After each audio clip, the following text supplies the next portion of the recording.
নমস্কাৰ বন্ধু বান্ধৱীসকল, জিকেবাই নলজৰে স্বাগতম জনাইছোঁ। 28 এপ্ৰিললৈ অসমলৈ আহি আছে প্ৰধানমন্ত্ৰী নৰেন্দ্ৰ মোদী ডাঙৰীয়া। মোদীৰ সভালৈ মানুহ আনোতে কিমান টকা খৰচ কৰিব সম্পূৰ্ণ আজিৰ এইটো ভিডিঅ'ত আপোনালোকক দেখাই যাম।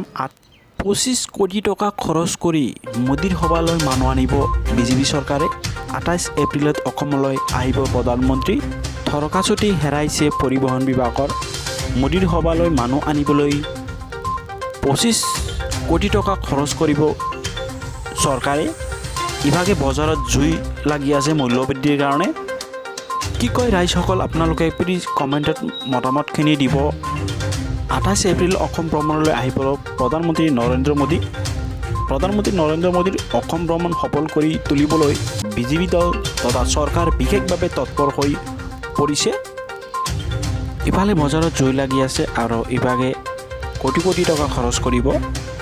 28 এপ্ৰিলত ডিব্ৰুগড় আৰু ডিফুত দুখনকৈ ৰাজহুৱা সভাত প্ৰধানমন্ত্ৰীগৰাকীয়ে ভাগ ল'ব।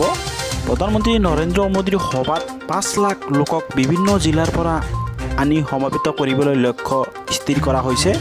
এই 5 লাখ মানুহ যোগত কৰিবলৈ আৰু মানুহখিনি গাড়ীৰে আনিবলৈ কিমান কোটি টকা খৰচ হ'ব আপোনালোকে ভাবি চাওক। তাৰে এটা আনুমানিক পৰিবহণ বিভাগে 25 কোটি টকা বুলি ধাৰ্য কৰিছে। 28 মে'ৰ পৰা 2খন সভালৈ মানুহ আনিবলৈ প্ৰায় 10,000খন বাছ, ট্ৰেভেলাৰ, টাটা চুমো, ইনোভা আদি বাহনৰ ব্যৱস্থা কৰিবলৈ ৰাজ্যৰ পৰিবহণ বিভাগৰ দিছপুৰৰ ফালৰ পৰা অনানুষ্ঠানিক নিৰ্দেশ দিয়া হৈছে বুলি কোৱা হৈছে যে প্ৰায় 10,000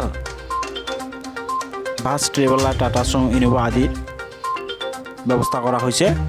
ইমান বৃহৎ সংখ্যক গাড়ী একেলগ যোগাৰ কৰিবলৈ গৈ থৰকাচুটি হেৰাই পৰিছে পৰিবহণ বিভাগৰ। ইমান বৃহৎ সংখ্যক গাড়ী একেলগ যোগাৰ কৰিবলৈ সাধাৰণ মানুহখিনি আনিবলৈ ইমান গাড়ীৰ প্ৰয়োজন আৰু ইমান কোটি টকা খৰচ কৰিব। ইভাগে বজাৰৰ মূল্যবৃদ্ধিৰ কথা চৰকাৰে চিন্তা নকৰে। কি কয় ৰাইজসকল, আপোনালোকে মতামত দিব। ভিডিঅ'টো চাই ভাল লাগিলে প্লিজ চেনেলটো ছাবস্ক্ৰাইব কৰিব, লাইক, কমেণ্ট, শ্বেয়াৰ কৰিব। ভিডিঅ'টো চোৱাৰ কাৰণে থেংক ইউ।